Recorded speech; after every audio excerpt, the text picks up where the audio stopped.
Hello student, myself Makfoor Ahmad.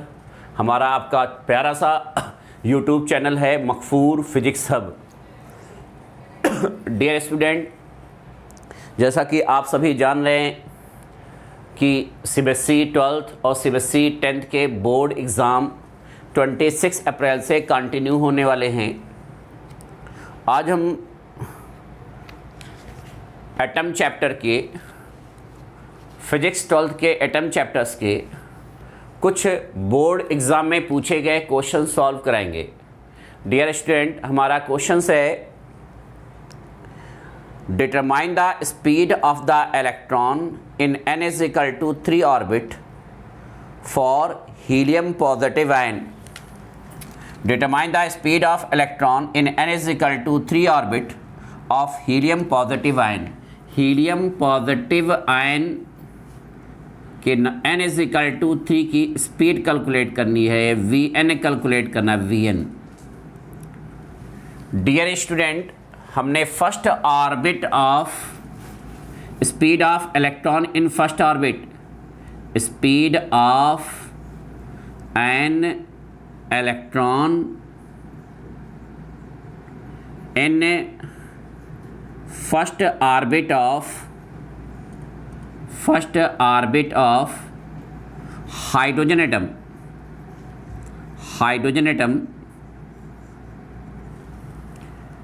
Calculate कराया था। V1 is equal to हमारा 2.19 इंटू 10⁻⁶ मीटर पर सेकेंड होता है।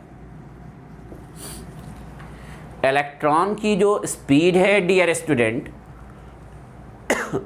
हाइड्रोजन एटम के फर्स्ट ऑर्बिट में 2.19 इंटू 10⁻⁶ मीटर पर सेकेंड होता है। n ऑर्बिट के लिए निकालना है और z के लिए निकालना है, तो Vn इज इक्वल टू हमारा z V1 अपॉन n हो जाएगा। जैसे जैसे क्वांटम नंबर बढ़ता है dear student, speed of electron एक ऑर्बिट से दूसरे ऑर्बिट में जाने पर डिक्रीज होती है। इलेक्ट्रॉन की जो स्पीड है डियर स्टूडेंट, एक ऑर्बिट से दूसरे ऑर्बिट में जाने पर इलेक्ट्रॉन की जो स्पीड है वो डिक्रीज हो जाती है। इलेक्ट्रॉन की जो स्पीड होगी डियर स्टूडेंट, वो क्या होगी, डिक्रीज कर जाएगी। देन हमारा हो जाएगा Vn is equal to helium के लिए जो एटॉमिक नंबर होगा वो Z इज इक्वल टू 2 हो जाएगा। Then Vn is equal to हमारा जाएगा 2 इंटू 2.19 इंटू 10⁻⁶ और क्वांटम नंबर हमारा दे दिया 3। तो इसको हम डिवाइड कर लेंगे तो अप्रॉक्स में जो आ जाएगा वो 1.46 आ जाएगा। कितना आ जाएगा डियर स्टूडेंट, 1.46। तो 1.46 इंटू 10⁻⁶ मीटर पर सेकेंड। हाइड्रोजन एटम के लिए फर्स्ट ऑर्बिट के लिए इलेक्ट्रॉन की जो स्पीड है वो 2.19 इंटू 10⁻⁶ मीटर पर सेकेंड होता है। यहाँ हाइड्रोजन एटम नहीं, हीलियम एटम है, तो हीलियम एटम जो है Z ले लेंगे और क्वांटम नंबर 3 के लिए कह रहे हैं, then Vn is equal to Z V1 upon n।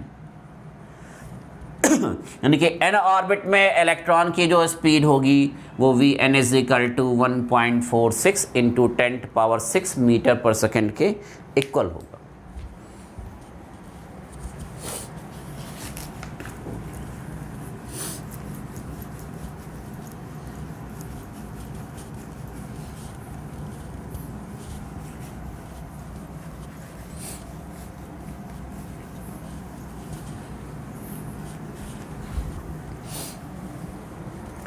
Next question क्या है डियर स्टूडेंट, देख लीजिए।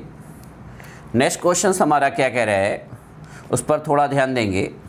कह रहे in Pfund series calculate the ratio of maximum to minimum wavelength of emitted spectral line. Pfund series, in Pfund series the ratio of maximum to minimum wavelength of emitted spectral line. यानी कि जो spectral line है उसके maximum wavelength और minimum wavelength के लिए ratio calculate करना है। तो डियर स्टूडेंट, हमने आपको फुंड सीरीज़ के बारे में बताया है कि पी फुंड सीरीज़ आपके स्पेक्ट्रल लाइन का जो वेवलेंथ होता है वो 1 lambda is equal to R 1/5 square minus n square. आपके हाइड्रोजन स्पेक्ट्रम के लिए dear student 5 spectral line explain की गई है। आपके हाइड्रोजन स्पेक्ट्रम के लिए एक्सप्लेन किया गया है Lyman series, Balmer series, Paschen series, Brackett series and Pfund series. Lyman में हमारा 1/1 स्क्वायर माइनस 1/n स्क्वायर होता है। बामर में हमारा 1/2 स्क्वायर माइनस 1/n स्क्वायर होता है। पाशन में हमारा 1/3 स्क्वायर माइनस 1/n स्क्वायर होता है। ब्रैकेट में हमारा 1/4 स्क्वायर माइनस 1/n स्क्वायर होता है। 5 सीरीज हमने आपको डियर स्टूडेंट बताए हैं और 5वां जो सीरीज है हमारा वो फुंड सीरीज है। अब इसके मैक्सिमम वेवलेंथ की बात हो रही है। मैक्सिमम वेवलेंथ यानी लॉन्गेस्ट वेवलेंथ। मैक्सिमम वेवलेंथ के लिए डियर स्टूडेंट क्या करेंगे, पहली स्पेक्ट्रल लाइन ले लेंगे। तो 5 के बाद जो पहली स्पेक्ट्रल लाइन आएगी हमारी वो n इज इक्वल टू 6 हो जाएगी। यानी कि मैक्सिमम वेवलेंथ जो होगा डियर स्टूडेंट वो 1 lambda max is equal to R 1/5 square minus 1/6 square. यानी कि जो मैक्सिमम वेवलेंथ होगा डियर स्टूडेंट वो 1 lambda max is equal to R 1/25 minus 1/36। अब 36 माइनस 25 11 हो जाएगा। यानी कि हमारा हो जाएगा 1 lambda max is equal to R 36 minus 25 divided 36 multiply by 25। Then lambda max is equal to हो जाएगा dear student 900/11 R. 1 lambda max is equal to हमारा क्या हो जाएगा डियर स्टूडेंट 900/11 आर। यानी कि lambda max is equal to हमारा हो जाएगा 11 आर डिवाइडेड 900। ये मैक्सिमम वेवलेंथ की बात हो रही है। किसकी बात हो रही है डियर स्टूडेंट, मैक्सिमम वेवलेंथ की। उसके बाद हम लोग मिनिमम वेवलेंथ पर आते हैं। मिनिमम वेवलेंथ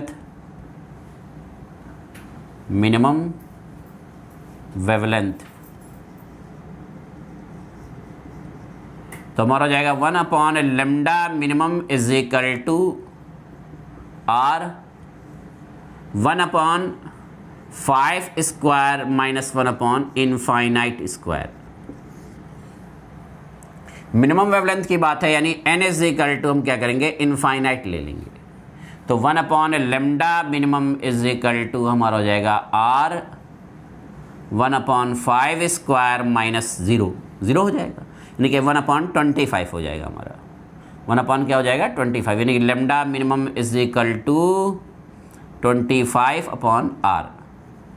अब लेमडा मैक्स और लेमडा मिनिमम का रेशियो कैलकुलेट करना है। Lambda max divided lambda minimum. तो मैक्सिमम वेवलेंथ हमारा है डियर स्टूडेंट 11r डिवाइडेड 900 और मिनिमम वेवलेंथ है हमारा 25/r r/25। ये r/ हमारा 25 हो जा रहा है तो लेमडा मिनिमम 25/r।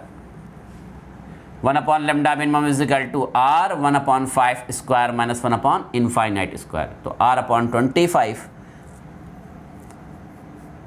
ये हमारा 11r/900। तो लेमडा मैक्स और लेमडा मिनिमम तो r/25 तो r हमारा कैंसिल हो जाएगा। देन हमारा हो जाएगा 25 से कट कर देंगे 36। यानी कि लेमडा मैक्स और लेमडा मिनिमम का जो रेशियो होगा डियर स्टूडेंट वो 11/36 हो जाएगा। लेमडा मैक्स और लेमडा मिनिमम का जो रेशियो होगा डियर स्टूडेंट लेमडा मिनिमम हमारा क्या हो जाएगा r/25 r/25। तो आपका जो है मैक्सिमम वेवलेंथ और मिनिमम वेवलेंथ का जो रेशियो होगा डियर स्टूडेंट वो r/25 के इक्वल होगा। 36/11। यहाँ पर आप ऐसे कर लीजिए। यहाँ पर बेटा लेमडा मैक्स आपका जो हो जाएगा वो 900, उल्टा कर देंगे 900 अपॉन 11R, 900 अपॉन 11R, और यहाँ पर हो जाएगा आपका 25 अपॉन R। ये क्या हो जाएगा 25, लेमडा मिनिमम आपका क्या हो जाएगा डियर स्टूडेंट 25 अपॉन R। तो R कैंसिल, 25 से 36, यानी कि लेमडा मैक्स और लेमडा मिनिमम का जो रेशियो होगा डियर स्टूडेंट वो 36 अपॉन 11 हो जाएगा, 36 अपॉन 11। यहाँ पर आप 900 upon 11R, 11R upon 900, 11R upon 900, तो इसको आप लेमडा मैक्स के टर्म में करेंगे तो आपका आ जाएगा 900 अपॉन 11R। जब आपको लॉन्गेस्ट वेवलेंथ लेना है यानी कि मैक्सिमम वेवलेंथ लेना है तो फर्स्ट स्पेक्ट्रल लाइन लेंगे, और जब आपको मिनिमम वेवलेंथ लेना है, शॉर्टेस्ट वेवलेंथ लेना है, तो आप लास्ट स्पेक्ट्रल लाइन लेंगे, यानी n को इनफाइनाइट के इक्वल कर देंगे। n को क्या करेंगे डियर स्टूडेंट इनफाइनाइट के इक्वल कर देंगे।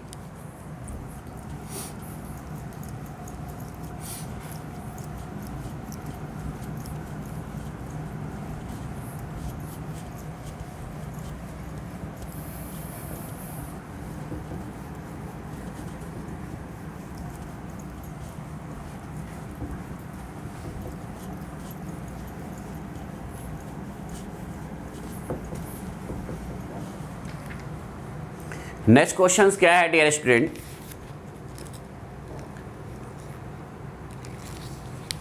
Correct the electron in a given Bohr orbit has a total energy of 1.5 electron volt.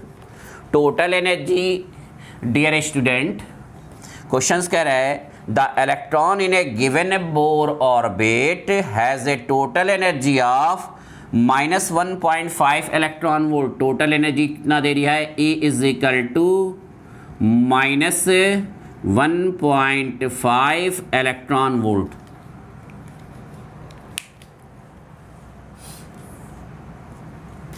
ये हमारा दे रही है -1.5 electron volt. Calculate the kinetic energy. Kinetic energy पूछ रहा है डियर स्टूडेंट, के पूछ रहा है।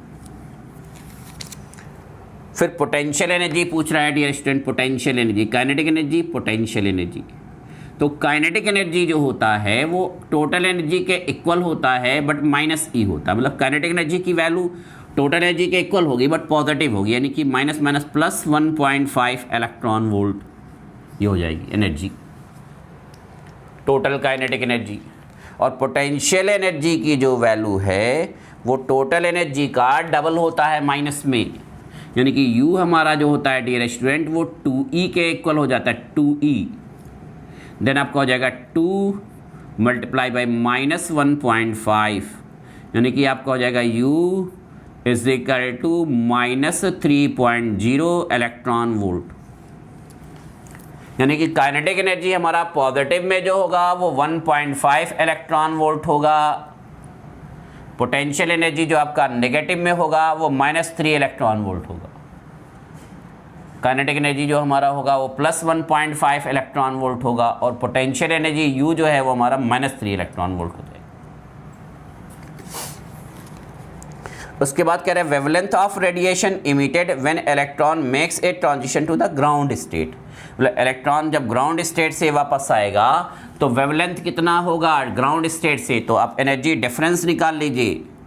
Energy of radiation, energy of radiation dear student, energy of radiation आप E ले लीजिए तो आपका हो जाएगा En माइनस E1।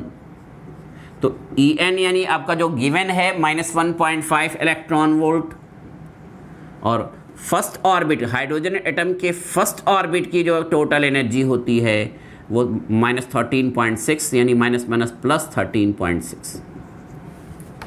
तो ये आप सब्सट्रैक्ट कर देंगे तो एनर्जी आपकी आ जाएगी 12.1 इलेक्ट्रॉन वोल्ट एनर्जी आ गई। इसको जूल में कन्वर्ट करेंगे तो E is equal to 12.1 multiply by 1.6 into 10⁻⁻19 joule. Electron volt energy को डियर स्टूडेंट जूल में कन्वर्ट कर लेंगे। 1 इलेक्ट्रॉन वोल्ट एनर्जी जो है 1.6 इंटू 10⁻⁻19 जूल के इक्वल होती है। अब E इज इक्वल टू हमारा हो जाएगा Hc by lambda, then lambda is equal to हमारा हो जाएगा Hc अपॉन E। तो H is equal to 6.63 into 10⁻⁻34, C की वैल्यू 3 इंटू 10⁸ और एनर्जी हो जाएगा हमारा 12.1 मल्टीप्लाई बाई 1.6 इंटू 10⁻⁻19। अब -19 ऊपर जाएगा +19 और 8 +27 ये कट जाएगा तो -7 और 6.63 का 3 से मल्टीप्लाई कर देंगे, फिर 12.1 और 1.6 से डिवाइड कर देंगे। तो हमारा जो रेडिएशन का वेवलेंथ होगा डियर स्टूडेंट वो आपका हो जाएगा 1.025 इसको कैलकुलेट करने पर इंटू 10⁻⁻7 मीटर। यहाँ पर आप 6.63 को 3 से मल्टीप्लाई कर देंगे, फिर 12.1 इंटू 1.6 से डिवाइड कर देंगे तो वैल्यू आ जाएगी 1.025 इंटू 10⁻⁻7। पावर तो हमारा 10⁻⁻7 है डियर स्टूडेंट। अब डेसिमल हटा देंगे तो हमारा हो जाएगा lambda is equal to 1025 into 10⁻⁻10 metre, यानी कि लेमडा इज इक्वल टू हो जाएगा 1025 एंगस्ट्रॉम।